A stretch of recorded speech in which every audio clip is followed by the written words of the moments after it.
Ну что ж, вітаю ўсіх. Мяркую, што будзем пачынаць паціхенечку.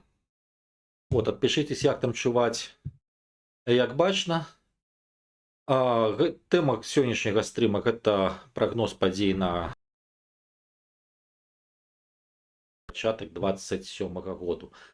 Адразу скажу, што гэты прагноз ён быў ужо прэзентаваны для маіх падпісчыкаў на Патрыёне. Ну і зараз адпаведна раблю гэта публічна на YouTube.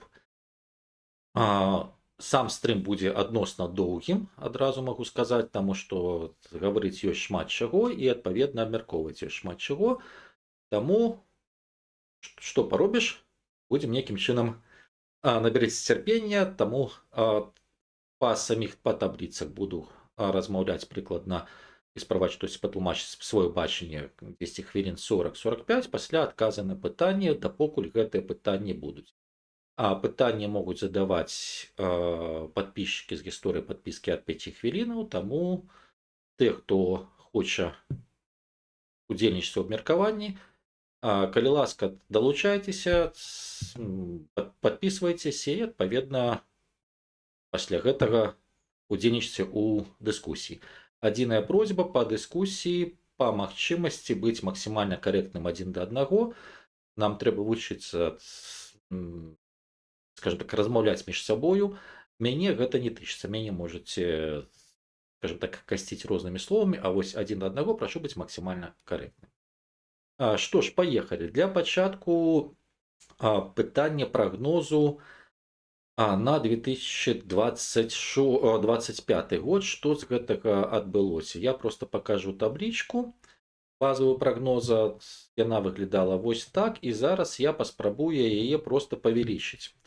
Павялічыць ключавыя сцэнары, фактычна па якіх гэта было. Ну, сам тэкст прагноза з таблічкамі даступны на Патрыёне. Па вялікім рахунку было некалькі варыянтаў развіцця падзеяў для Рэспублікі Беларусь, дзе ключавымі, найбольш верагоднымі, на мой погляд, былі два сцэнара. Гэта піруэты на арбіце Расійскай Федэрацыі альбо проксі дзяржава Расійскай Федэрацыі. Ну, і все гэта залежала вельмі шмат у чым ад такой рэчы, як наяўнасць, назовем так, амерыканскага трэку і жаданне самога Менску нейкім чынам збалансаваць сітуацыю. Ну і па характарыстыках ключавого сцэнара, то мы мелі якраз такі больш схожа на піруэты на арбіце.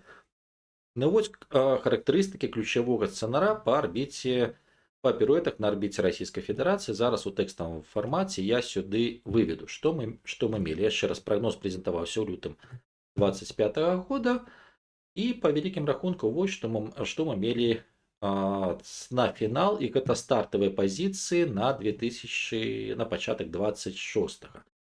Адпаведна, па эканоміцы, скажем так, мы мелі эканамічны спад і пэўную стабілізацыю невялікую за кошт падтрымкі РФ. Гэта у двух варыянтах, прашу прабачэння, у дадзеным выпадку гэта проксі дзяржава. Зараз памяняю адабражэнне. Вось на піруэты. І мы мелі паступовае адкрыццё рынку Еўрапейскага Саюзу і Украіны. Пакуль гэтага не атрымалася, але у гэтым накірунку праца шла. Ну, дастаткова згадаць змяншэнне напружанасці на мяжы з Польшай і так далей. Павелічэнне актыўнасці КНР, актывізацыя Турэччыны да арабскіх краінаў. С арабскімі краінамі так, з Турэччынай пакуль што не, з Кітайскай Народнай Рэспублікай канец года так. Што не атрымалася, што РФ не выкарыстоўвала фінансавы ціск па даўгах, ну, з той прычыны, што якраз такі Менск стаў патрэбен. Па палітыцы, каналы камунікацыі і фармаванне абмежаваных кампрамісаў. Мы маем польскі трэк і пашырэнне амерыканскага і так далей. Завяршэнне фармавання сваёй сістэмы з проксі-дэмакратамі. Ну, тут пані Канапацкая, але сказаць, што гэтая сістэма скончаная, ўжо адбудаваная, не, таму што тут пытанне і праблема Лукашэнкі ў страху перад запускам партыйных праектаў, што умоўныя проксі-дэмакраты былі б карысныя. Абмежаванне рэпрэсій, спроба гандлю знакавымі палітвязнямі. Ну, у дадзеным выпадку пытанне, што абмежаванне рэпрэсій зараз пайшло хаця б шляхам па справе Гайна адносна невялікіх прысудаў. А вось гандаль знакавымі палітвязнямі, ну, мы маем і Ціханаўскага, мы маем і, скажем так, всю групу Бабарыкі. Ну, прыярытэтнасць шанхайскай арганізацыі супрацоўніцтва гэта фактычна адклалася яшчэ на наступны год, пра што афіцыйны Менск кажа, таму ж зноў-такі з прычыны, у тым ліку актыўнасці Кітая. Прага да ўступу в БРИКС гэта застаецца, ну і камунікацыя ў рэгіёне ўсходняй Еўропы. Так, гэта ёсць. Тры ключавых напрамку актыўнасці, так, это суседзі, глобальны поўдзень, вот з Украіны пакуль што не, але Украіна сама падымае стаўкі, таму гэта напапераду. Ну і па транзітных маршрутах пакуль што не. Таму маем якраз такі яшчэ раз момант перахода вот паміж проксі дзяржава расійскай і піруэты на арбіце Расійскай Федэрацыі. То бишь гэты пераход яшчэ фактычна не завершаны з двух, скажем так, гэтых сцэнараў. Але бліжэй ўсё ж такі да піруэтаў на арбіце Расійскай Федэрацыі. Адпаведна, казаць, што вот цалкам адбылося нешта і ўжо ў Сталівана не выпадае. Яшчэ раз, Беларусь яшчэ на пераходным этапе. Вось ад аднаго стану сістэмы, прынамсі Лукашэнкі, да другога. І пераходзім да змены пазіцыянавання знешніх гульцоў, таму што гэта актыўнасць, яшчэ раз, каб была проксі дзяржава, была б адна змена, калі піруэты, то змена крышку ў іншым рэчышчы адбываецца. І вот тут я паказваю адразу дзве таблічкі. Гэта стаўленне знешніх гульцоў да падзеяў у Беларусі, ну і фактычна іх актыўнасць. Тут вельмі важна, яшчэ раз, унізе справа гэта табліца, якая была станам на мінулы год. І калі браць па зменах, адразу па гэтай табліцы, яна разбіта на тры часткі.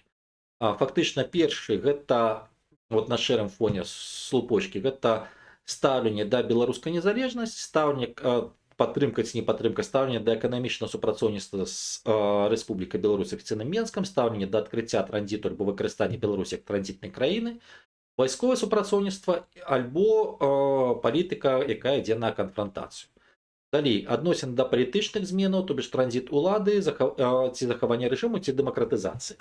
І магчымыя партнеры з беларускіх у першую чаргу актараў, то бишь афіцыйны Менск, Віленская варшаўская група, стварэнне свайго палітычнага актара ці проста чаканне новых гульцоў. І цяпер давайте глядзім ключавыя змены, якія адбыліся. Па вялікім рахунку, калі мы гаворым пра пазіцыю Расійскай Федэрацыі, зменаў вялікіх няма. То бишь для Расіі незалежнасць Беларусі гэта сітуатыўная такая штука, ну патрэбна, хай яна будзе, але каб не ісці на канфрантацыю. Таму гэта часова.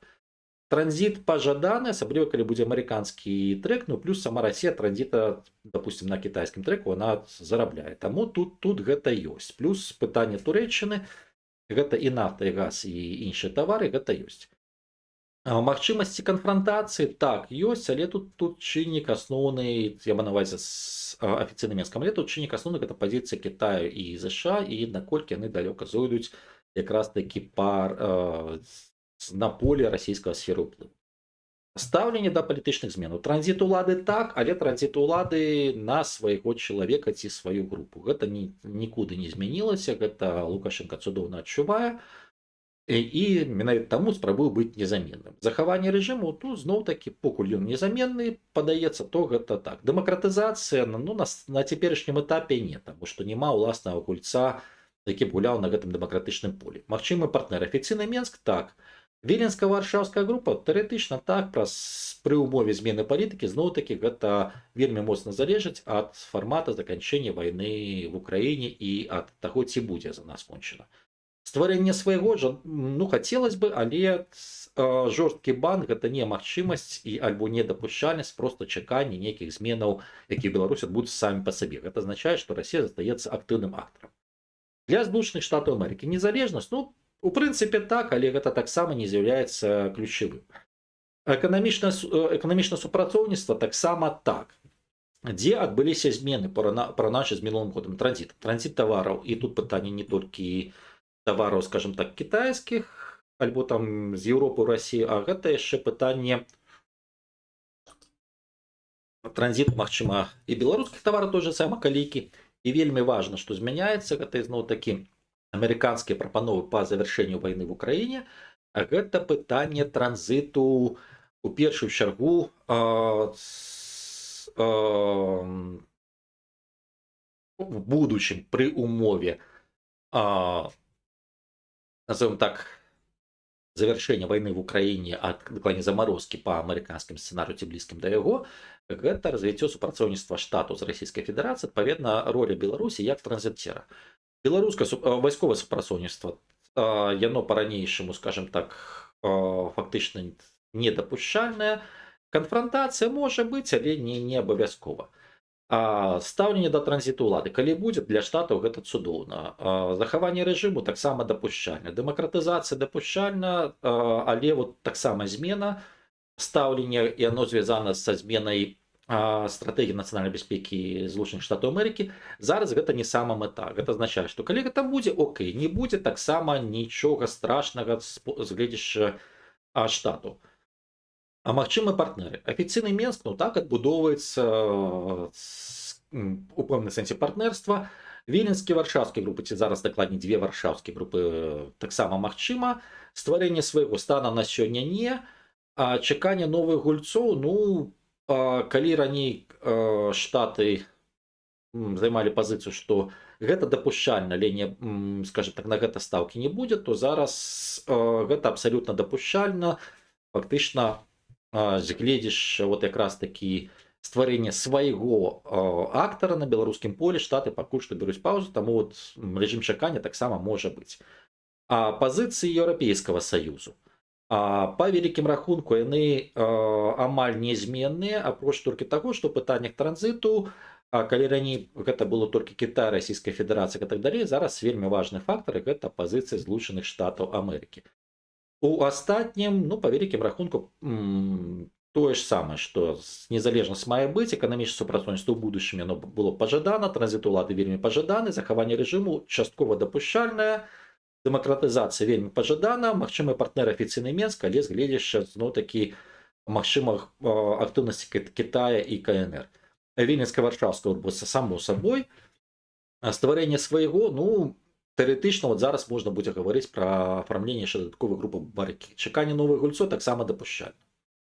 Фармат пазіцыі Кітаю, ну, збольшага застаўся незменным, таму што Кітай у дадзеным выпадку без, дакладней, да заканчэння ці пачатку прадметных размоваў са Злучаных Штатамі Амерыкі, вот менавіта па фармату G2 і да выпрацоўкі новых рамак замарозкі вайны в Украіне, Кітай наўрад ці будзе змяняць пазіцыю. То бишь пазіцыя асцярожнае трыманне, падтрымка незалежнасці і без глобальных вялікіх новых праектаў, але з недапушчэннем правалу Беларусі ў сябе. Ну, тыповейшы прыклад, гэта зараз та ж самая гульня па кааліцыі, яшчэ па некаторых таварных пазіцыях, па якіх кітайскі рынок адкрываецца. Пазіцыя Польшы. Пазіцыя Польшы па вялікім рахунку станам на сёння она таксама крышачку трансфармуецца, але казаць пра глобальную трансфармацыю пакуль не выпадае. Таму з аднаго боку канфрантацыя, з другого боку дакладней ціск на Менск і стварэнне з уласнай перамоўнай, скажем так, уласна перамоўнага трэку, што ў прынцыпе мы назіралі і ў мінулы год. Пазіцыя Літоўскай рэспублікі паступова пачынае змяняцца. У першую чаргу гэта пытанне, ну, незалежнасць, зноў-такі пазіцыя не змянілась. Эканамічнае супрацоўніцтва вельмі моцна будзе залежаць ад пазіцыі штатаў, першая. Пазіцыя, наколькі будзе развівацца польскі трэк. Трэцяя, пазіцыя Кітаю і развіццё, дакладней, выхад з канфлікту між Вільняй і Пекінам. А зараз, ну, пэўная верагоднасць такога сцэнару досыць вялікая у гэтым годзе. Наступнае пытанне па транзіту, ну, зноў-такі штаты, Кітай. Штаты гэта ў першую чаргу калійка, Кітай гэта калі будзе адноўлена супрацоўніцтва з Кітайскай Народнай Рэспублікай. Вайсковае супрацоўніцтва катэгарычна не, гэта бан.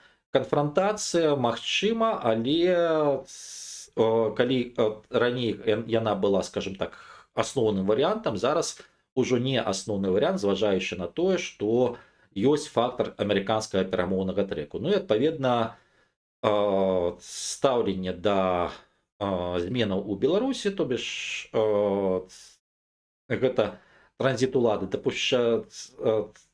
дапушчальны, жаданы, але не асноўны, захаванне рэжыму тое ж самае, дэмакратызацыя пажаданая штука, канешне. Што яшчэ змянілася? Гэта супрацоўніцтва з афіцыйным Менскам. Калі год таму для Літоўскай рэспублікі гэта быў бан абсалютны, зараз ужо не бан. Урэшце пазіцыя не мяняецца. Турэччына. Па вялікім рахунку нязменная пазіцыя. Турэччына працягвае выконваць часткова ролю кантрабанднага хаба і праз супрацоўніцтва з Азербайджанам і магчыма развіццё, хутчэй за ўсё, улетку мы пабачым контактаў афіцыйнага Менску са сацюрскіх дзяржаваў, то вот уцягванне ў сваю, назовем так, арбіту. Ну і плюс нельга забываць такую рэч, як Сірыя, якая зараз дэ-факта з'яўляецца вельмі залежнай дзяржавай ад Турэччыны, і ўцягванне Беларусі якраз такі ў тым ліку ў сірыйскія расклады. Пазіцыя Украіны. Незалежнасць беларуска для Украіны патрэбная. Эканамічнае супрацоўніцтва, ну, кантрабандная схема не захоўваецца, але новых нейкіх шляхоў не будзе да замарозкі вайны. Пытанне транзіту, зноў-такі, замарозка вайны залежыць ад амерыканскага трэку. Вайсковае супрацоўніцтва катэгарычна не. Канфрантацыя, так, яна была і заставалась дапушчальнай, але зараз ёсць вельмі важны чыннік, гэта Злучаныя Штаты Амерыкі, таму тут могуць быць змены. Палітычныя змены, пажаданні Украіны. Транзіт улады. Так, ён дапушчальны, ён жаданы. Захаванне рэжыму прыкладна тое ж самае, дэмакратызацыя ідэальны варыянт. У чым змены па магчымасцях супрацоўніцтва, афіцыйны Менск. Ці можа быць уласны украінскі перамоўны трэк? Перакананы, што зараз ён можа, таму што ёсць два чынніка, яшчэ раз, гэта Польшка і Злучаныя Штаты Амерыкі, якія да гэтага могуць прывесці. Віленска-Варшаўская група так змяняецца, што ізноў-такі у лёгіцы падвышэння ставак, адпаведна, афіцыйны Менск будзе супрацоўнічаць, ну, цяпер з двумя варшаўскімі групамі, назовем гэта так. Стварэнне свайго, ну, Украіна гэтым не займалася, зараз пачынае задумвацца, магчыма, нешта в Украіне з'явіцца. Але яшчэ раз казаць пра з'яўленне дзяржаўнай палітыкі па стварэнні свайго цэнтру, на жаль, в Украіне гэтай палітыкі няма. Чаканне, што нешта само там створыцца, расмокчыцца і гэтак далей, да, гэта цалкам верагодна. Ну, але зноў-такі Украіна займае, з прычыны таго, што Украіна займае збольшага пакуль што пасыўную пазіцыю, калі мы гаворым пра магчымыя змены Беларусі або магчымую трансфармацыю. Зноў-такі таму, што няма уласнай палітыкі.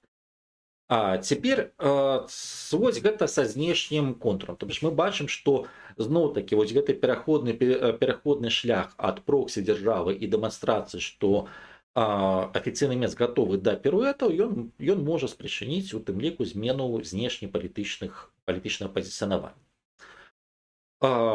Наступная, скажем так, тэма адпаведная, гэта самі пазіцыі афіцыйнага Менску. Тут будзе таблічка пакуль што пра, ну, давайте пачнем все ж таки з афіцыоза, пасля пагаворым пра апанентаў Лукашэнкі. Гэта таксама важна, таму што гэта важны чыннік. І так, пра традыцыйна тыя, з кім мы, хто даўно ўжо мяне глядзіць, яны памятаюць структуру гэтай таблічкі, гэта фактычна механізм альбо інструмент ацэнкі устойлівасці альбо дзяржаву, альбо палітычных рэжымаў, альбо нейкіх палітычных актараў, дзе фактычна все гэта разбіваецца на некалькі групаў. Першае, гэта легітымнасць, унутраная і знешняя. Гэта азначае, наколькі адпаведна насельніцтва, эліты нацыянальныя лічаць, што тыя, хто займае кіруючыя пасады, хто сёння пры ўладзе, можа аддаваць нейкія распараджэнні абавязковыя для выканання. Фактычна прызнае тое, што прызнае іерархію ўлады, прызнае іерархію падпарадкавання дэ-факта. Ну, калі мы гаворым палітычную партыю, гэта таксама кіраўніцтва палітычнай партыі скажем так, згода з ключавымі ідэалагіямі знешняй унутранай палітыкі, які прагалошваюцца і так далей. Знешняя легітымнасць гэта ўспрыняццё знешніх гульцоў, наколькі тых, хто займае кіруючыя пасады ў краіне, ну альбо ў нейкай структуры, наколькі яны прадстаўляюць інтарэсы адпаведна альбо краіны, альбо пэўнай групы, з якой яны працуюць, раз, і наколькі яны могуць уплываць на нейкія змены, то бишь могуць уплываць на сітуацыю. Адпаведна, рэсурсная база, эканамічны рэсурс. Гэта не толькі грошы, гэта тэхналогіі, адукацыя, гэта выхады на рынкі, калі мы гаворым пра нейкія дадаткова партыйныя ці нейкія структуры, гэта таксама магчымасць пошуку фінансаў самастойная са шматлікіх рэсурсаў.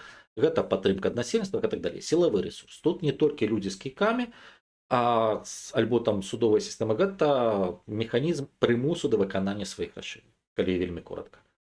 Арганізацыйны аналіз, ацэнка рызыкаў, прыняццё рашэнняў і кадравыя змены. Гэта азначае лава запасных плюс магчымасці рабіць высновы з памылак, нейкага планавання і рэалізоўваць гэты план. Ідэалагічны рэсурс, умоўна кажучы, гэта спроба адказаць на пытанне, а навошта нам быць разам? І от што нас чакае ў будучыні. І знешняя падтрымка, гэта наколькі знешнія гульцы гатовы падтрымаць альбо нейкую структуру, альбо нейкую дзяржаву. Што мы зараз бачым, калі мы гаворым па афіцыйным Менску, па Рэспубліцы Беларусь, як дзяржаве? З 25-го года легітымнасць унутраная сярод насельніцтва, ну, быў невялікі пік у 25-м годзе за кошт таго, што так званых выбараў 25-го года, што Лукашенко паспрабаваў згуляць, што покуль ён ёсць, вайны не будзе вялікай, і што апанентаў дэ-факта няма, таму што дэманізацыя апанентаў на ўнутраным поле, она ўсё ж такі давалася ў знакі. Таму пэўная легітымнасць сярод насельніцтва ёсць, але гэта нестабільная падтрымка, таму што ядро групы падтрымкі Лукашэнкі, оно працягвае змяншацца, і тут хутчэй працуе адсутнасць альтэрнатывы і адсутнасць размовы пра тое, а што далей. Фактычна ў рэжыме нам бы дзень прасідзець і ноч пратрымацца ў такім фармаце, ну вось гэта і ёсць, і халера з ім. Гэта прынамсі зразумела. Эліты. Вот тут самае цікавае, таму што з аднаго боку гэта было зноў-такі таму, што альтэрнатыва па вялікім рахунку не прадстаўлялася, Беларусь была заціснутай і паўзла ва ўсходнім вектары. Зараз пытанне ў іншым. Пакуль што гэта ёсць. Так, ну таму што яшчэ раз Лукашенко, ягонае атачэнне трымаюць кантроль і так далей. Але вельмі важны фактор, гэта зноў-такі кейс таго ж самого Мадура, які сур'ёзна напалохаў, але з іншага боку некаторым ён паказаў, што ёсць магчымасць і вырашэнне па-іншаму. Гэта амерыканскі трэк, і гэта фактычна сканчэнне вось гэтага крэдыту трываласці, калі можна было думаць пра тое, што ну окей, хай ён там заціскае гайкі, але часы цяжкія, нам бы там зноў-такі нейкім чынам пратрымацца. Маем на ўвазе бізнес, палітычны эліты і так далей. Зараз ужо пытанне іншае, што калі пачаліся перамоўныя трэкі, то з аднаго боку чаканне іх поспехаў, з другого боку прыходзіць разуменне страчанай выгады. Прычым гэта не толькі на заходнім накірунку, тут варта ўзгадаць таксама піруэты з Кітайскай Народнай Рэспублікай, і вельмі важны чыннік гэта звужэнне расійскага рынку. Таму у дадзеным выпадку якраз такі успрыняццё элітамі яно змяняецца. І вельмі важны чыннік тут таксама з аднаго боку, яшчэ раз, гатоўнасць суседзяў да перамоўных трэкаў, з другого боку ўсё яшчэ дастаткова жорсткая рыторыка. І калі мы, вот я ўжо ўзгадваў тыя ж самыя украінскія, напрыклад, санкцыі, калі мы гаворым пра украінскія санкцыі, гэта якраз такі спроба згуляць, паколькі разуменне ў беларускіх элітаў неабходнасці супрацы з Украінай у будучым ёсць, згуляць якраз такі на гэтым накірунку, фактычна падвысіць стаўкі перад пачаткам прадметных размоў ці кансультацый з афіцыйным Менскам, калі такое давядзецца рабіць. Рэсурсы эканамічныя. Знешняя легітымнасць, прашу прабачэння. Са знешняй легітымнасцю якраз такі сітуацыя мяняецца, і таму што пачались перамоўныя трэкі, таму што з Лукашэнкам пачалі гаварыць, таму што ёсць амерыканскія трэкі, таму што ёсць тая самая Рада міру. Адпаведна, пакуль яна такая непоўная знешняя легітымнасць, але пачынаецца, скажем так, істотны трэк на умацаванне гэтых пазіцый. Ну фактычна, што окей, ён кантралюе працэс у Беларусі, значыць давайте з ім размаўляць. Вось гэты працэс, гэта то, што істотна памянялася параўнаючы з мінулым годам. Эканамічны рэсурс. З эканамічным рэсурсам сітуацыя горшая, таму што яшчэ раз пытанне і рынкаў, пытанне звужэння расійскага рынку, пытанне у тым ліку і ўнутраных працэсаў. Яшчэ раз, гэта не толькі грошы тут і цяпер, гэта яшчэ такая рэч, як, напрыклад, тэхналогіі, все іншае, таму што пэўныя тэхналагічныя кампаніі, яны пазбаўленыя магчымасці нармальна кантактаваць з партнерамі, ну, на тым же самым захадзе, яны пачынаюць крышку трансфармаваць свой бізнес. Пакуль нельга гаварыць, што яны з'язджаюць, але гэта абмяжоўваецца. І плюс, яшчэ раз, калі Расія праводзіць мілітарызацыю сваёй эканомікі, то месца для беларускай прадукцыі становіцца не так шмат. Таму, ну, магчыма, я скажем так, вот такі палавінчаты рэсурс бачыць там галачкай з крыжык, то бишь фактычна, да, ад эканамічнага рэсурсу, калі можна было быць спакойным і казаць, што валавы ўнутраны прадукт і прыход грошай у дзяржаву за кошт, зноў-такі, расійскага рынку, у якога няма альтэрнатывы беларускім пастаўкам, будзе зрастаць, зараз не. Зараз гэта сітуацыя горшая, гэта будзе прымушаць афіцыйны Менск больш актыўна працаваць на іншых накірунках, у тым ліку шукаць выхады з ізаляцыі, таму што зразумела, што на Маскву ўжо пакладацца не выпадае. Сілавы рэсурс. З аднаго боку, так, ён застаўся, з другого боку, ну, сітуацыя далёкая ад пазітыву, таму што яшчэ раз, першае, калі мы гаворым пра ўнутраную палітыку, то стаўленне, дакладней развіццё перамоўных трэкаў з суседзямі, гэта ў тым ліку некае непаразуменне ў той часткі сілавога блока, якая адказвала за рэпрэсіі, што тут, навошта мы так надрываліся. Другое, гэта пэўныя абмежаванні, які будуць накладацца на іх. Трэцяе, калі мы гаворым пра вайсковую, скажем так, вайсковы складнік, зноў-такі узгадваем аперацыю Мадура, узгадваем змены, які адбыліся на фронце в Украіне. І для таго ж самого Лукашэнка ўжо відавочна, што беларуская армія, людзі там са зброяй, з яго так званае народнае апалчэнне, гэта не 100% гарантыя поўнай бяспекі. Таму што і дроны пралеталі, все іншае. Таму тут ужо ёсць пэўныя такія, пэўна размытасць, але яшчэ раз, пакуль што сілавы рэсурс гэта адзін з рэсурснай базы, які ёсць, які пакуль моцны. Яшчэ раз, ёсць толькі тренд на яго змяншэнне. Арганізацыйны рэсурс. Ну, тут все па-ранейшаму кепска, все гэта падае, таму што арганізацыйны, яшчэ раз, гэта магчымасць аналізу, магчымасць прыняцця рашэнняў і магчымасць праводзіць нармальную кадравую ратацыю. Якраз такі і все гэтай гульні са зменай канстытуцыі, са зменай фактычна палітычнай сістэмы, яны пачыналі з-за таго, што была дэградацыя па арганізацыйным рэсурсе. І зараз, покуль не запущена сістэма канкурэнцыі знізу, хаця б па аналогіі з іранскай, таму што Беларусь спрабуе, наколькі можа капіраваць іранскую мадэль, якраз такі не казахскую, не расійскую, іранскую. От дапокуль не будзе пэўнай канкурэнтнасці на нізавым узроўні, то кар'еру будуць працягваць рабіць не надта разумна, але вельмі лагальна. І адпаведна гэта не дадае устойлівасці з гледзяча якраз такі арганізацыйны рэсурсу. Ідэалагічна, ну тут все кепска. Таму што няма адказу на пытанне, якую краіну Лукашенко спрабуе адбудаваць там, ну, праз 10-15 год. Самае смешнае, што апошнія там тыдні 3 пачалі казаць там пра будучыню, каб быў дастатак, але пытанне такое, окей, якое геапалітычнае месца? Шмат гаворыце пра змену сусветнай сістэмы, тыя ж сам прапагандысты, а дзе месца Беларусі? Дзе месца Беларусі ў эканамічнай мадэлі, дзе месца Беларусі ў палітычнай мадэлі, дзе месца Беларусі з пункту гледжання кантакту з суседзямі, што з дэмаграфіяй, ну апроч таго, што бабы давайце ражаць, а больш ідэяў няма, ну і год іншыя. Ось таму з ідэалагічным рэсурсам якраз такі поўны правал, і на жаль ён аналагічны і ў апанентаў Лукашэнкі. Ось таму што уцягнуты таку карціны перспектывы 5 альбо там 10 год, ну пакуль, скажем так, не прапаноўваецца.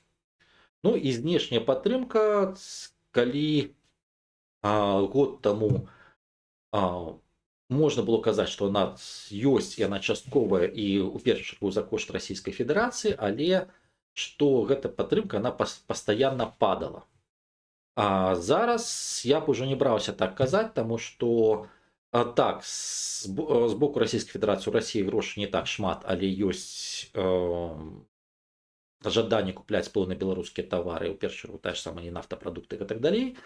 Ёсць ізноў адкрыццё рынка там Кітай, ёсць магчымасці атрымаць нейкую дапамогу у будучым альбо крэдытныя сродкі ад іншых краін у выпадку паспяховасці тых ці іншых перамоўных трэкаў. Таму яшчэ раз, знешняя падтрымка, сёння сітуацыя у Лукашэнкі складаная, але назваць яе катастрафічна, назваць пагаршэннем няма. То бишь вось гэты тренд на пагаршэнне, а мінулага года пакуль ён пастаўлены на паўзу.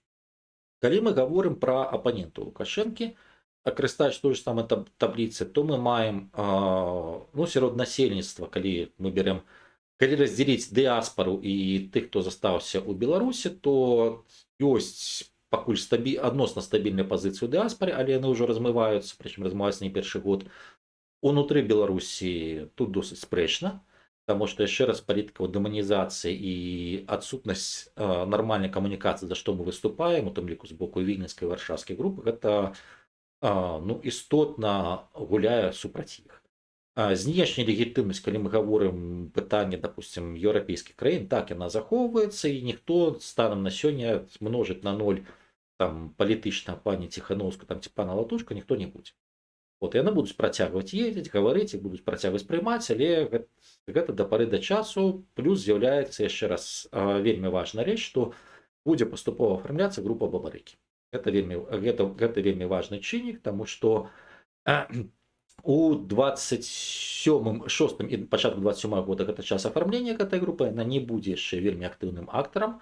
Гэта хутчэй праца на далейшую перспектыву, таму што калі Беларусі все-таки будуць адбывацца працэсы больш глобальныя, то рана ці позна Мінску спатрэбіцца зручны удзельнік за нейкіх палітычных кансультацый, каб прадэманстраваць умоўна кажучы нейкую палітычную адліку. Тут якраз такі група Калеснікава і Бабарыка, яна больш падыходзіць на гэтую роль.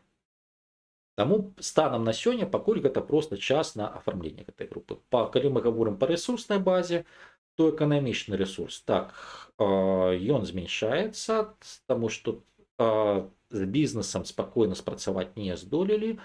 Грантавая падтрымка застаецца, але яна пэўнай меры змяншаецца. Ну і такі з'яўленне новых актараў, таксама пэўнае пераразмеркаванне. Сілавы рэсурс, прымус да выканання ўласных рашэнняў, ну з гэтым слабенька. Арганізацыйны рэсурс.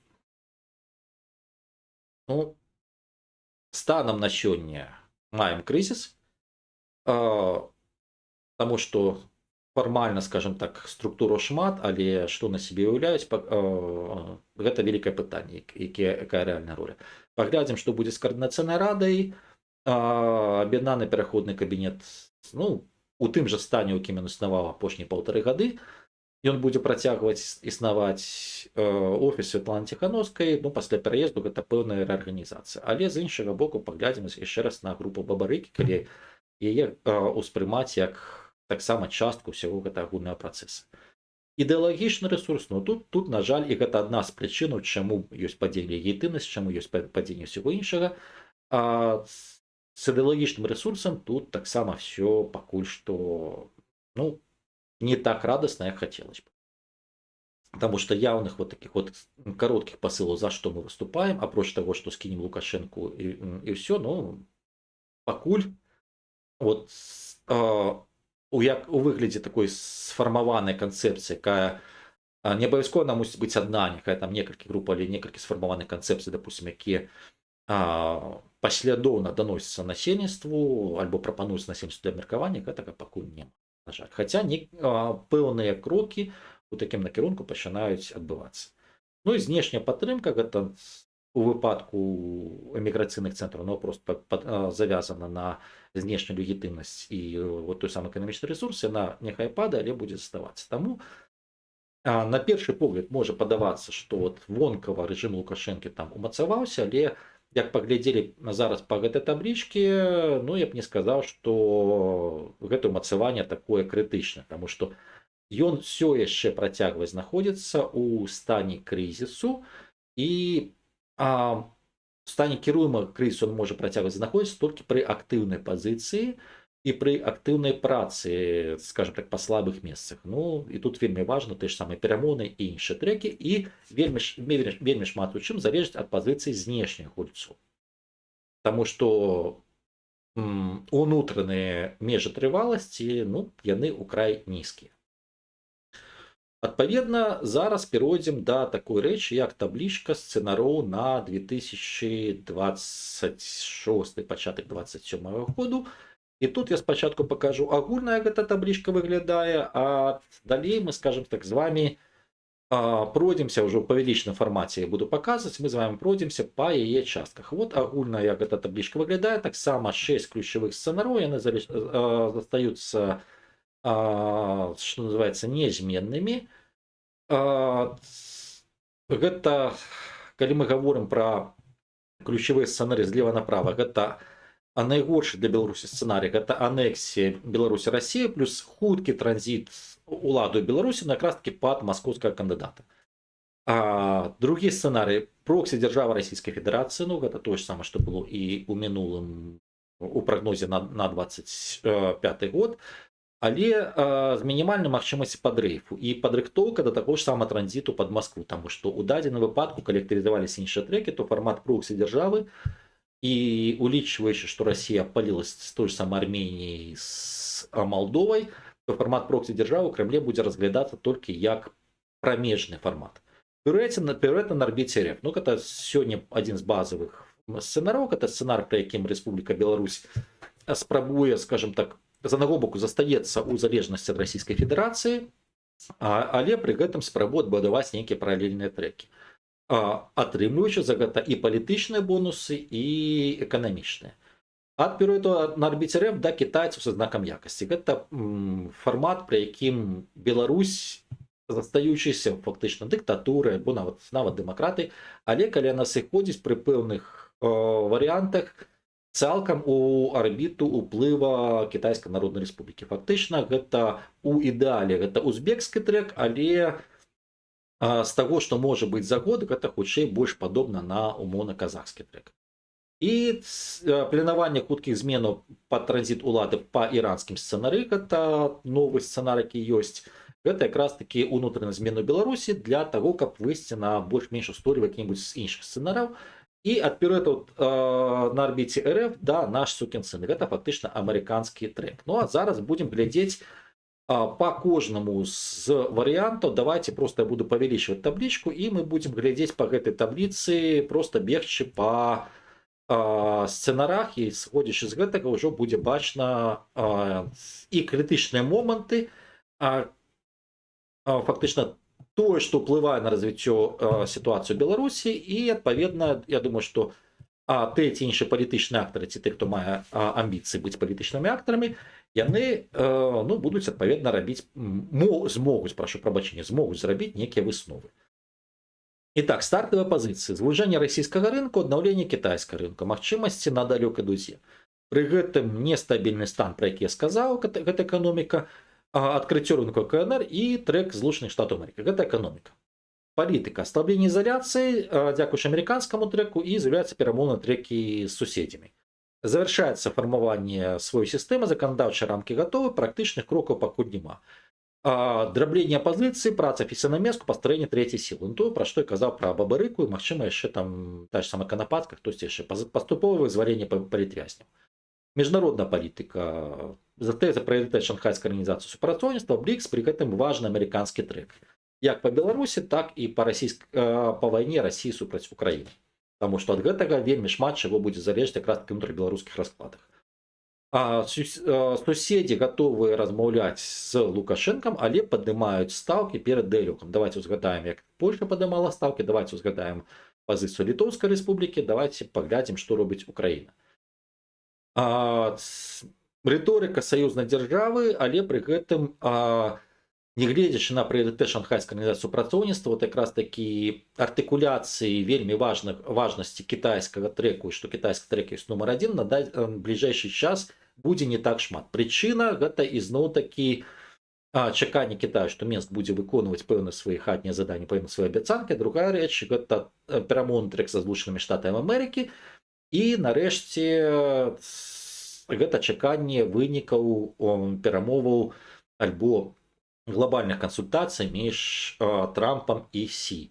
Ну і Рада міру як магчымасць легалізацыі Александра Лукашэнкі. Гэта вельмі важны чыннік, які рэальна уплываць мець на шмат якія працэсы ўнутры краіны. Рэальна адзін з найважнейшых чыннікаў, асабліва ў выпадку завяршэння ці дакладней паўзы вайны ў Украіне. Ну а цяпер ідзем па самой блок-схеме. Итак, першы, давайте пачнем вот па левую частку, то бишь, ці працягваць амерыканскі трэк. Што адбудзецца, калі амерыканскі трэк у нас праваліцца? Вот, умоўна кажучы, Лукашенко пасварыўся са штатамі. Першы у гэтым выпадку першы, на што трэба будзе звяртаць увагу, ці ідуць перамовы ЗША КНР, вот якраз таки між Трампам і Сі па падзеле свету. Калі гэтыя перамовы па сутнасці не пачаліся, наступнае пытанне, ці спрабуе Кітайская Народная Рэспубліка адбудаваць сваю зону ўплыву. Фактычна вот такі кітайскі свет з краінамі залежнымі ад Кітаю. І ці Беларусь уваходзіць у гэту зону. Яшчэ раз, калі Кітай на беларускім накірунку такі будзе неактыўны, ці Кітай трансфармуе сваю палітыку на, скажем так, падтрымку Расійскай Федэрацыі. Гэта азначае, ці пераходзіць на узмоцненне на тэхнічнае супрацоўніцтва, фінансавае і так далей. Вот калі не, у такім выпадку Расія развязаныя рукі, у тым ліку на беларускім накірунку, і Расія можа паспрабаваць згуляць у пэўную такую палітычную канфрантацыю, і вельмі шмат будзе залежаць ад таго, ці змяншаюцца даходы Расійскай Федэрацыі. Калі яны не змяншаюцца, стаюцца на тым жа ўзроўні, ці павялічыцца, тады, што называецца, мы выходзім у фармат анексіі і транзіту пад Маскву, таму што тады ў Расіі ёсць магчымасці і правесці гэты транзіт, тады ёсць пасіўнасць знешніх гульцоў і ёсць фінансавыя рэсурсы, каб забяспечыць гэтую ўстойлівасць. Калі даходы Расійскай Федэрацыі не павялічваюцца, а наадварот змяншаюцца, то хацелось бы правесці анексію транзіт, але фінансавых рэсурсаў і арганізацыйных на гэта мала. Тады асноўны сцэнарый гэта проксі-дзяржава з максімальным абмежаваннем магчымасцяў для піруэтаў афіцыйнага Мінску. У гэты ж самы сцэнар мы сыходзім пры умове, калі Кітайская Народная Рэспубліка зноў-такі пры правале трэка з амерыканцамі і так далей, калі яна пераходзіць да палітыкі падтрымкі Расійскай Федэрацыі. Таму што тады ў інтарэсах Кітая пэўна захаванне незалежнасці Беларусі, і Расія будзе абмежаваная у пытаннях хуткага транзіту і анексіі якраз такі думкай Пекіну. І таму, да, у такім выпадку мы зноў пераходзім у фармат, скажем так, проксі-дзяржавы.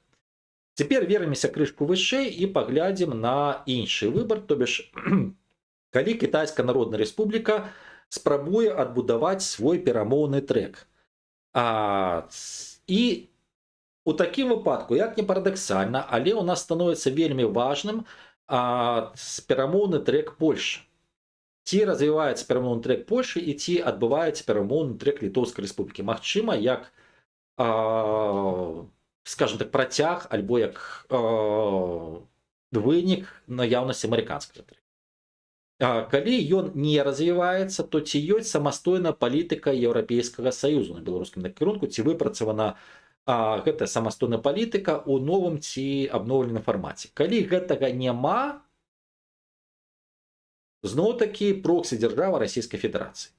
Адпаведна, мы ўжо нават па найгоршых сцэнарах мы бачым па некалькіх пераходах, то бишь, дзе крытычныя кропкі і на што можна ўплываць з пункту гледжання дзяржаўных інтарэсаў Рэспублікі Беларусь, існавання Рэспублікі Беларусь як дзяржава.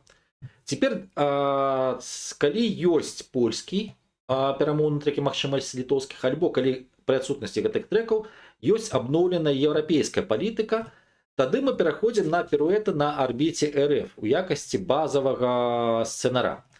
Што такое піруэты на арбіце РФ? Гэта азначае, што Лукашенко не выходзіць цалкам з ізаляцыі, але ў яго з'яўляецца магчымасць нейкім чынам весці палітыку у спробе адбудаваць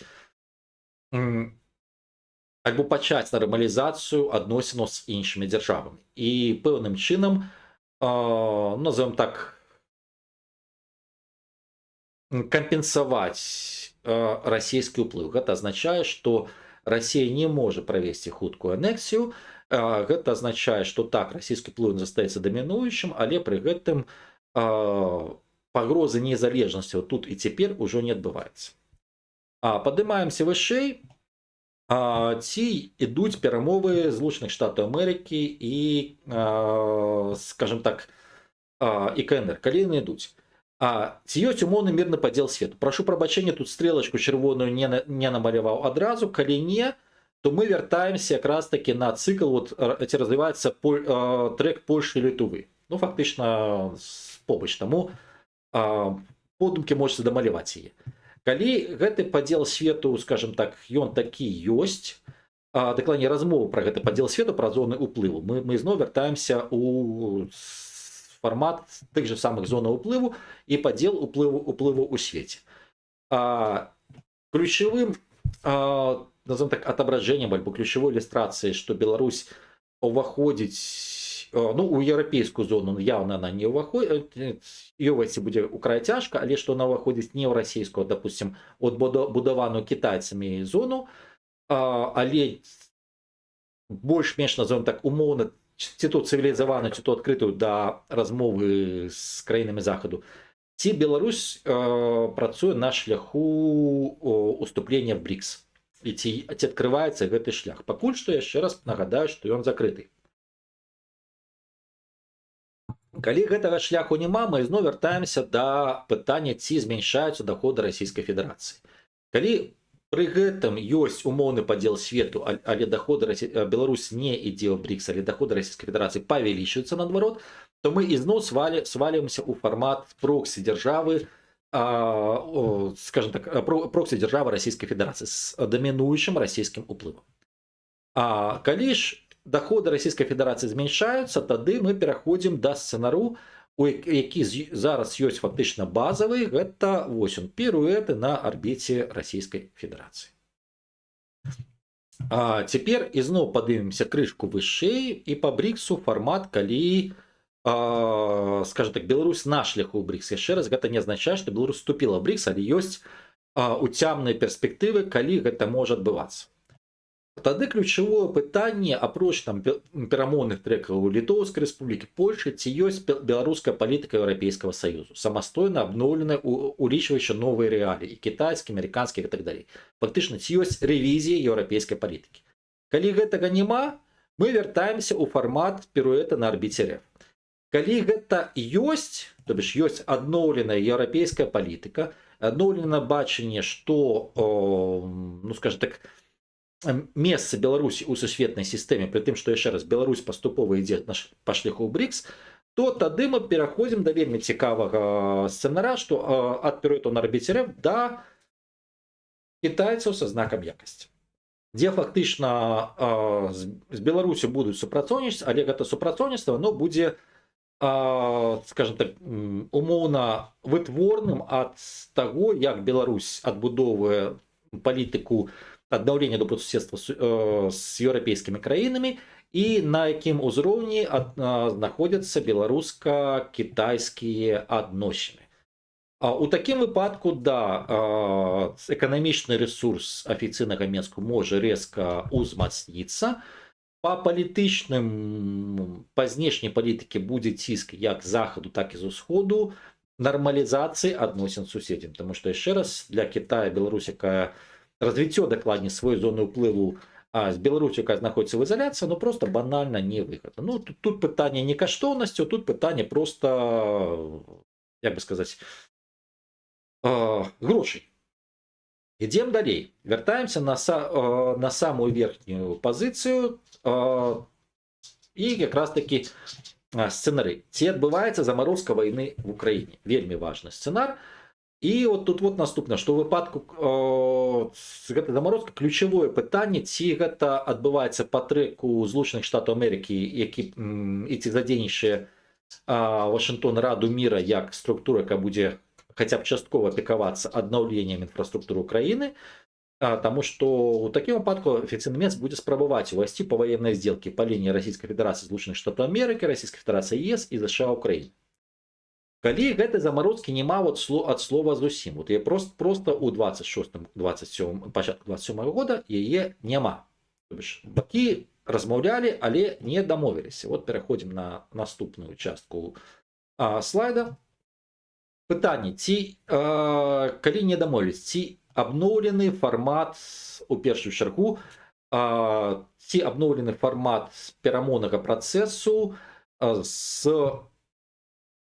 далучэннем Китайской Народной Республики, Европейского Союза. То же самое, калі заморозка адбываецца не по американскому треку. Тут мы бачым просто цикл, бачыце, он заходзіць. А далей чырвоная стрелка налево, это калі перамовы ідуць без нового формата. Это означает, что Злучаныя Штаты Америки яны працягваюць настойваць на сваёй пазіцыі, на сваім статусе ключавога пасярэдніка. І у такім выпадку мы пераскокваем адразу вельмі далёка по схеме. І для нас ключавым пытаннем з гледзячы інтарэсаў Рэспублікі Беларусь становіцца ізноў-такі амерыканскі трэк і пытанне, ці ёсць вялікая здзелка між Злучанымі Штатамі Амерыкі і Беларусю. І у выпадку, калі такая вялікая здзелка такі ёсць, то ёсць верагоднасць пераскоку Беларусі у фармат ад піруэтаў на арбіце Расійскай Федэрацыі да нашего сукиного сына. Что это означает? Это означает, паколькі Штаты не збіраюцца канфліктаваць з Расійскай Федэрацыяй на дадзеным этапе, то так, будзе рэзка ўзмацняцца ўплыў Злучаных Штатаў Амерыкі на беларускія працэсы, будзе ўзмацняцца часткова за кошт змяншэння расійскага ўплыву. Ну, фактычна, гэта мы часткова паўтараем знешнепалітычны баланс лета 2019 года. Пры гэтым расійскі ўплыў застаецца і увагі Вашынгтона да дэмакратычнай некай перабудовы Беларусі, да змены рэжыму, ну, па вялікім рахунку няма, таму што гэта для Вашынгтону не так цікава. Але давайте гэта адзіны варыянт выхаду, умоўна кажучы, вот на наш сукін сын. Вяртаемся па схемке крышку вышэй. Гэта якраз такі умовы, калі замарозка ёсць, замарозка па амерыканскаму трэку. Ці Беларусь знаходзіцца ў Радзе міру у схеме. Гэта азначае, ці Злучаныя Штаты Амерыкі запускаюць працэсы уплыву на аднаўленне Украіны праз сваю Раду міру. Ці ёсць Беларусь у Радзе міру. Калі так, наступнае пытанне, ці ЗША не гуляюць з Расійскай Федэрацыі супраць КНР. Гэта азначае, што калі Кремль не ідзе на ролю, назовем так, стрымліваючага фактара, які будзе стрымліваць рост уплыву Кітайскай Народнай Рэспублікі. Калі па гэтым Масква і Пекін не дамовіліся, але пры гэтым эканамічнае супрацоўніцтва, скажем так, захоўваецца, тут тлумачэнне, што РФ будзе спрабаваць захаваць свой кантроль над рэгіёнамі і у тым ліку праз механізмы доступ на рынку, нафту, газ і ціск па даўгах. Гэта сярод іншага і свой кантроль над Беларусю. І мы зноў скідваемся ў наяўнасць вялікай здзелкі. Зноў-такі, калі яна ёсць, тады мы маем алгарытм, што гэта наш сукін сын.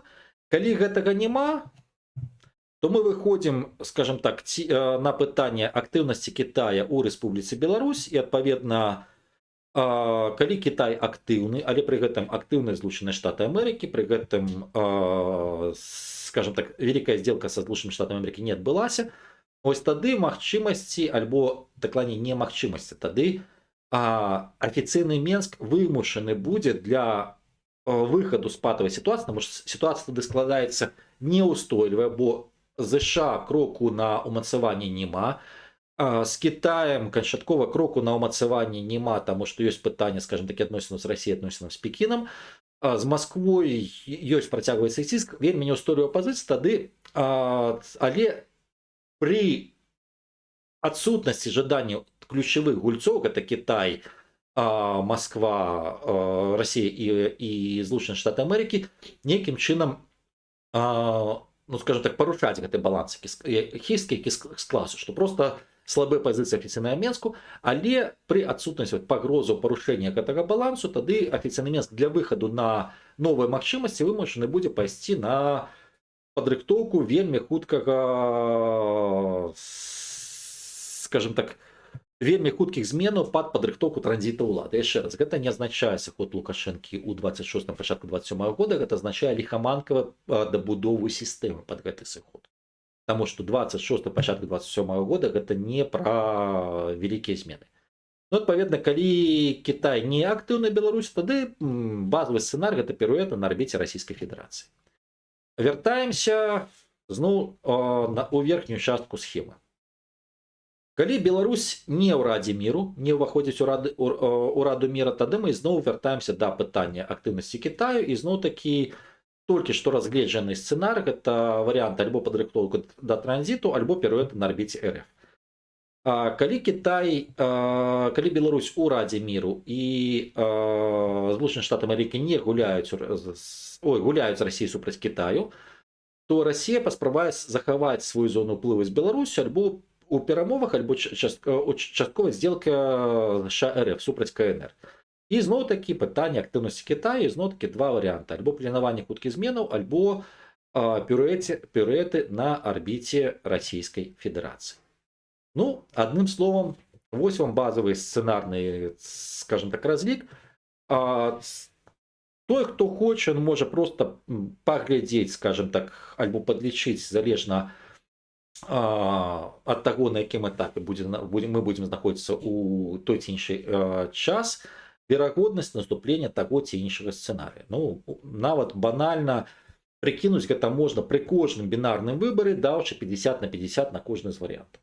Умоўна кажучы, от зараз ці скончыцца вайна ў Украіне 50/50, можа скончыцца, можа не скончыцца. І далей мы, скажем так, наступны выбары 50/50, і залежнасць ад колькасці сыходаў сцэнараў да такой ці іншага сцэнарыя, мы атрымліваем сумарны адсотак, колькі можа, скажем так, выйсці.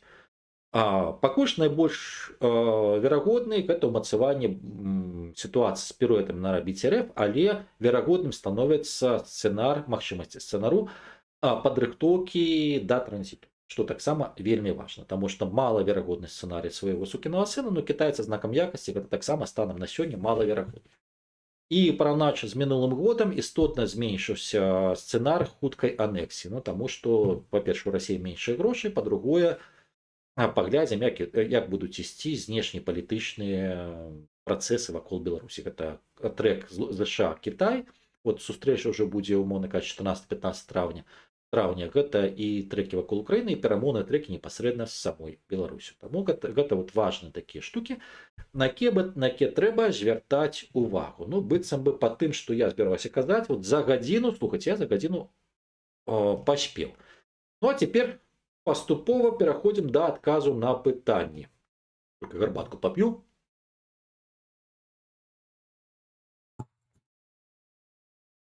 Што да чорных лебядзей, напрыклад, недаўна граў хакей. Так, яны магчымыя, і гэта ў такім выпадку накладае, скажем так, свой уплыў, але гэта не змяняе дакарэнным чынам сістэму, гэта таму што нават все гэтыя сцэнары, яны не столькі пра Лукашэнку, колькі пра змены сістэмы і змены варунка. Таму калі адбываецца прылёт чорных лебядзей, умоўна кажучы, з Александром Григорьевичем нешта будзе, то тады рэзка ўзмацняецца па вялікім рахунку два сцэнара. Першы гэта анексія і транзіт под Москву.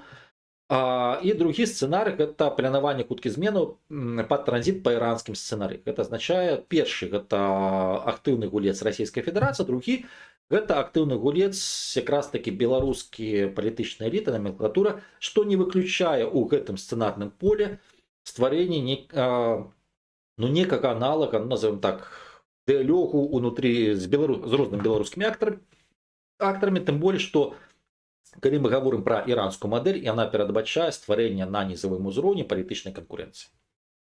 Ну тады пані Канапацкая будзе радасна гаварыць, што ў яе ёсць свая партыя. Тады, магчыма, Васкрэсенкова будзе свая партыя.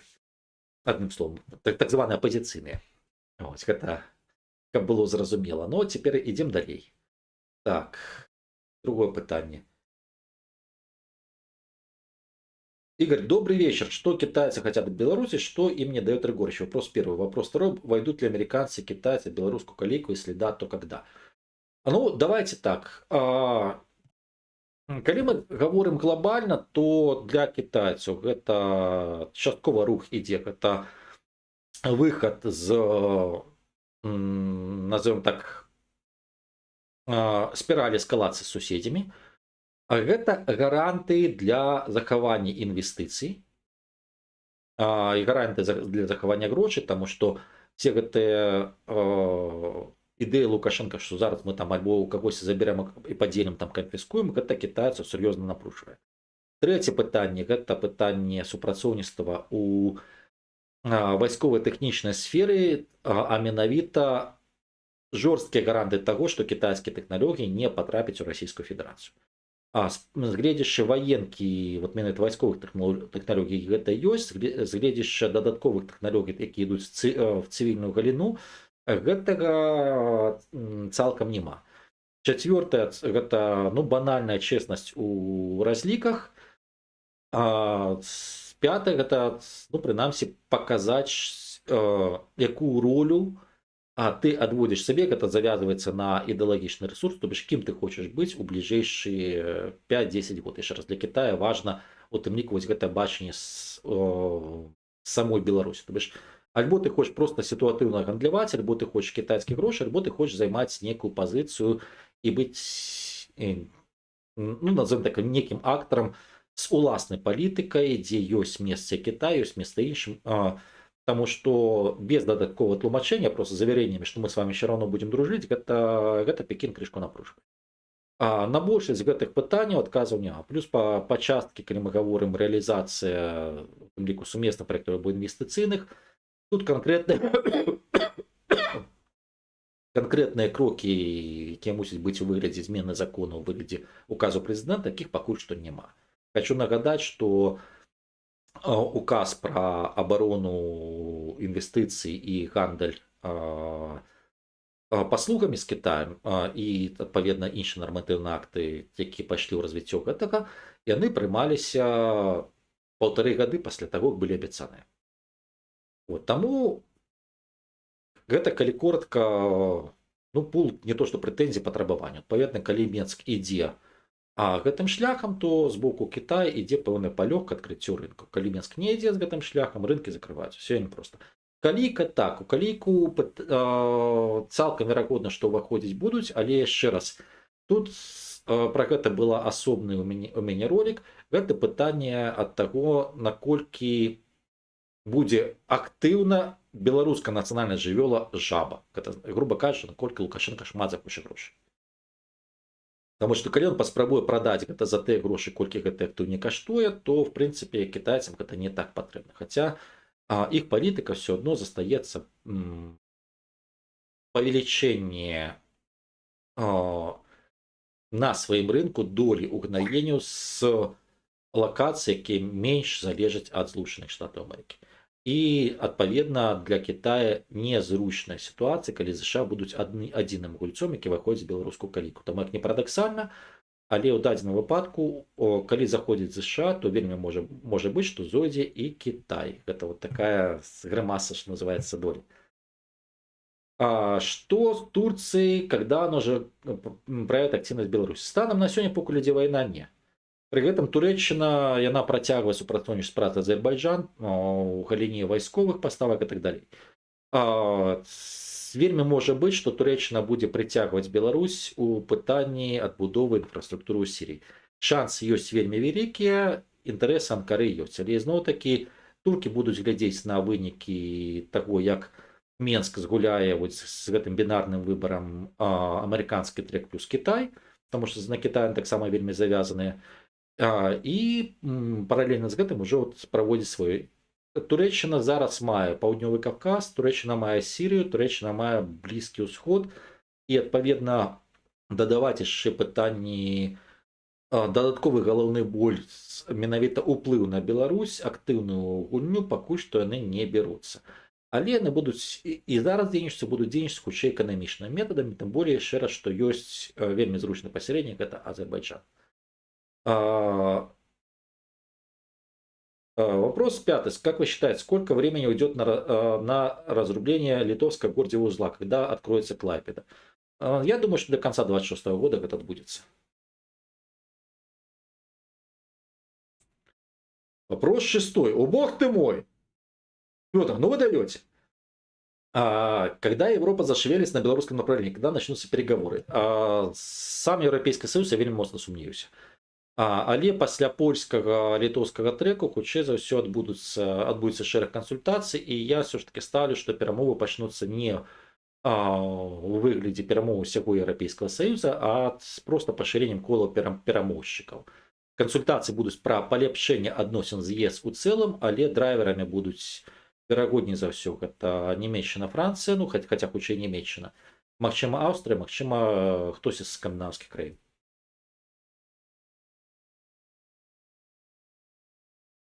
Так, ужо не заціскае гайкі. Сёння Беларусі рэпрэсіі падобна, скажем так, падобна на сталінскі. Спачатку па нацыянальнаму прызнаку, а зараз чырвона-зялёных рэпрэсуюць за хабар, шкоду дзяржаве і так далей. Ну, даруйце, калі ласка, гэта ўсё, я б сказаў, што і датычна нацыянальна арыентаваных працягваюцца. Так гэта нельга казаць, што яшчэ раз, характер репрессий будет зменшаться. Не будет вот такого одного щелчка, когда скажут, что новых мы не вяжем. Нет. Еще раз, будет поступовая смена характера репрессий.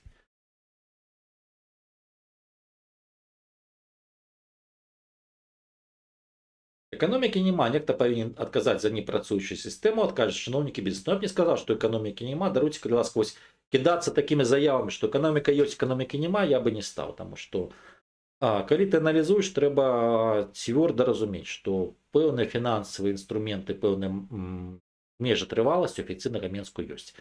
Так, уваход у, скажем так, крызіснае поле, ён вельмі палохаў Лукашэнку, таму пажарыць на знешнім полі пачынаюць раней у жаданні там перахапіць, рэструктурываць крэдыты і іншае. Але гаварыць, што вот эканоміка развалена, даруйце, калі ласка, не. Гэта казкі, гэта спроба выдаць некія мроі за рэальнасць. Гэта фантазёрства.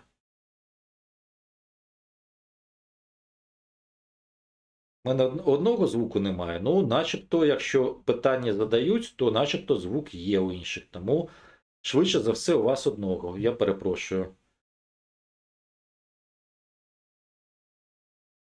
Не, ну что, есть идеология невероятная, за все хорошее против всего плохого. Ну, коли гэта лічыць идеология, то оно есть. Так. А в Кремле устоит ли действующая система власти? Судя по сегодняшним новостям, в бункере волнуются. Я думаю, что станом на 26 год она и досить устойчивая. Не, ну, Игорь, доходы Рашки снижаются, причем сильно, Мадзяр. Ну, я бы сказал так, что они... Давайте вельмі проста. Калі хочаце, я зраблю пра гэта асобны ролик. Ну, по-моему, пра гэта узгадываў. Фактычна ёсць перспектыва зніжэння доходу. Потому что тое, што Россия сёння лупіць по нафтавому комплексу Российской Федерации, гэта даецца ў знакі, і гэта будзе давацца знакі будучым, але не імгненна. Чаму так? Вельмі проста арифметика. По стану на конец лютага 2026 года Российская Федерация, маючы абмежаванне ў экспарце свой нафты, яна максимально загрузила танкера, які перевозили якраз таки російську нафту і нафтопродукти. По великим рахунку в море на танкерах были объемы двухмесячного экспорта Российской Федерации. Еще раз, объемы двухмесячного экспорта. Далее мы маем месяц вызволения вот этой нафты, этого двухмесячного экспорта от санкций. Россия починає офіційно і активно їх продавати. Але бюджет закладен, оптимальный кошт российского Уралса $59. Россия продавала по 89 и более. Тому, коли брать по грошах, на які разлічений російський бюджет у 26 году, замість двухмесячного объема приходу Россия отримала 4-месячный объем приходу. І гэта дазваляе заткнуць пэўныя дзіркі в бюджете. При гэтым за кошт того, что значная частка гэтай нафты она продавалась легально, то большая доля гэтых грошей зайшла ў Российскую Федерацию. Еще раз, по России основная крыніца доходу от нефтянки для бюджета гэта доходы на вышки. Это вот той же самый так званый бюджетный маневр, альбо податковый маневр, за якога Лукашенко сварыўся с Путиным.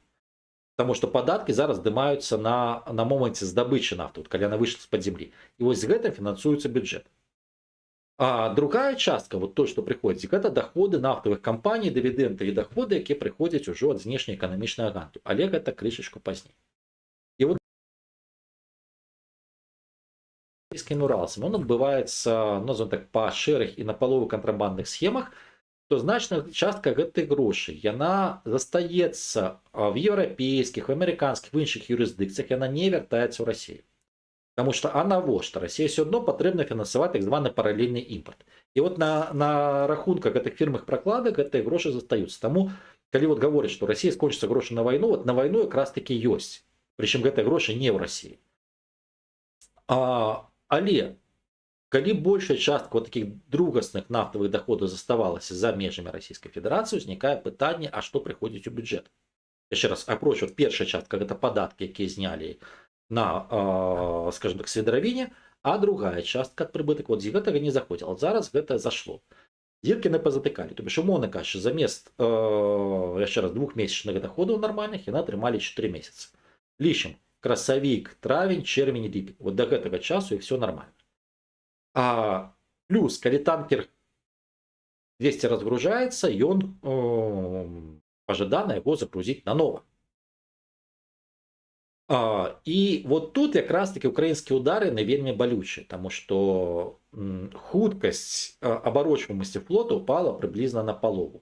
Гэта азначае, што за гэты месяц, вот за красавік, яны маглі б загрузіць на танкера, то бишь танкеры загрузились, яны б маглі загрузіць зноў те ж самыя двухмесячныя аб'ёмы, нават болей, улічыш некалькі рэйсаў.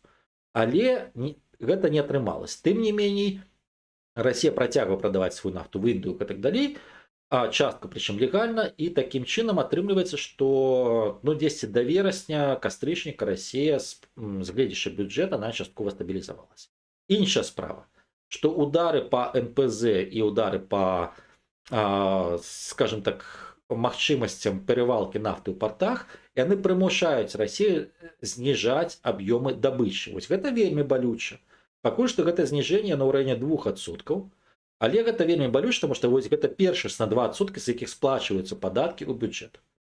І тут вельмі шмат што залежыць ад таго, наколькі Украіна будзе паслядоўнай у такіх ударах. Калі будзе паслядоўна, тады так, гэтыя санкцыі, і назовем іх так, санкцыі добрых дронаў, яны будуць мець эфект, але гэты эфект будзе канец лета, восень, каб ён уже быў адчувальны.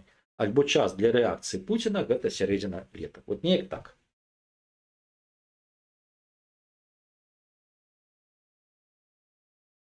Памятаю, ви поширили було ґрунтовне дослідження белорусского соціуму в PDF-форматі в 2023-2024 році. Чи є щось свіже цього штибу? Ну, в принципі, напрацювання є. Скажімо так, я подивлюся, що можна з того, що працює, або запитаю людей, публікувати, тому що багато що роблю зараз неди публікації. І, можливо, скажімо так, якщо зроблю, то це буде на Патреоні з короткою презентацією і тут, і з великим текстом на Патреоні. Але є щорічні дослідження по білоруській ідентичності, що роблять за гроші фундації Фрідріха Еберта. Дуже раджу почитати. Це в публічному доступі. Там багато на які запитання буде відповідь. Дуже корисна річ, і там різний набор соціології. Так. А де сценарій, у яким Білорусь виходить у склад Європейського Союзу? Ще раз. Прогноз подій на 26 початок 27 года. Ви щиро вірите у гэтую казку, што заход магчыма? Ці нават развароту гэта накірунку? Я люблю фантазаваць перыядычна, але не да такой ступені. Так. Да, Игорь, нужен анализ парашки. Да ёсць он, і больш таго, хутчэй за ўсё, скажем так, у працяг закрытых тэмаў. Федя, наколькі я разумею, гэта Фёдор з Патреона. Дарэчы, рекомендую подписываться. Я думаю, што яшчэ там два аналізы, якія былі закрытыя у гэты месяц, калі з Ютуба якраз такі здзец шмат чаго пісаў не для публічнасці. Яшчэ на два дакумента атрымаў дазвол або згоду на публікацыю частковую. Зараз трэба просто частку спецыфічнай інфармацыі, назовем так, яку публікаваць не варта, трэба пачысціць. І я думаю, што на Патреоне по России ближайшие тыдзень-полторы з'явится, прынамсі, два таких грунтоўных тэкста, якія можна будзе пачытаць.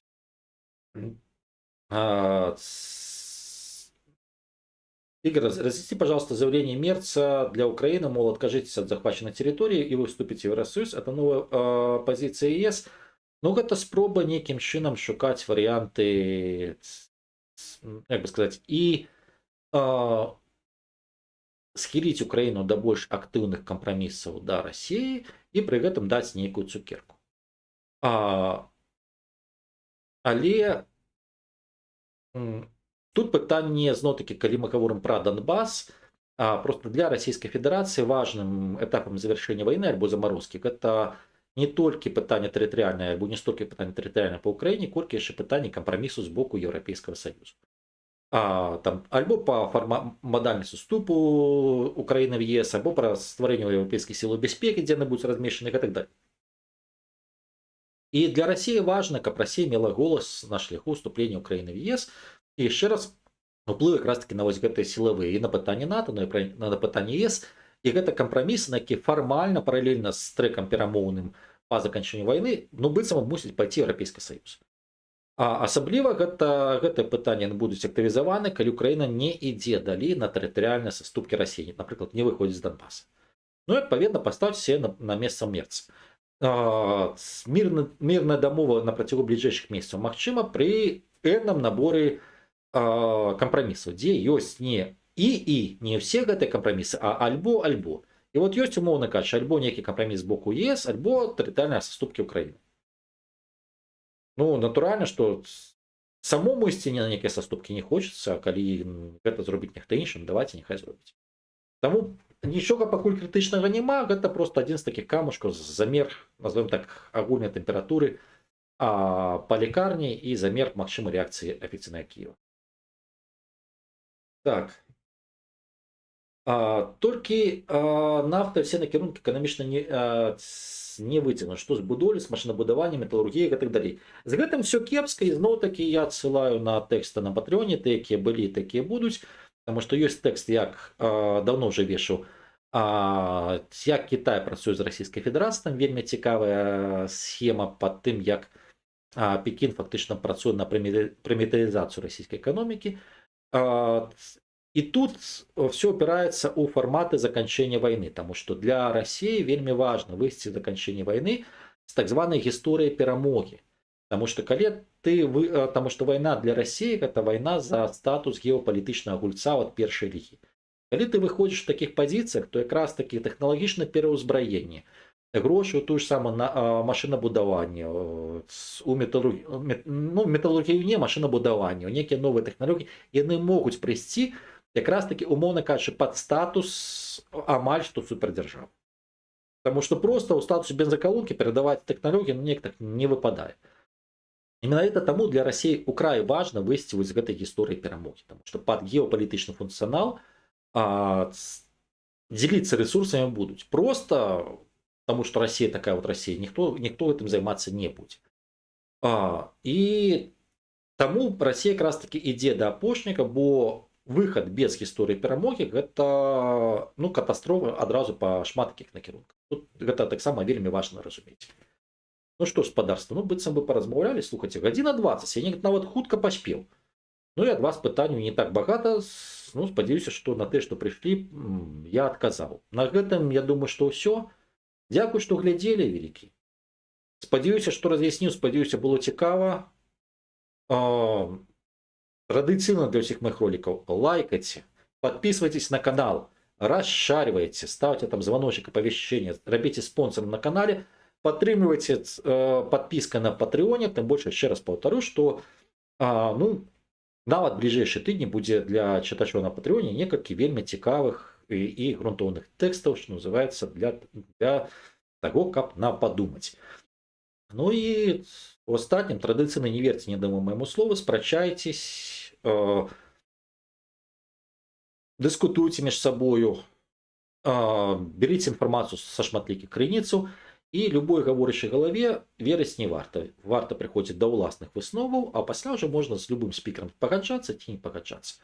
У астатнім радасці, шчасця, удачы, мірнага неба над галавой добрым людзям.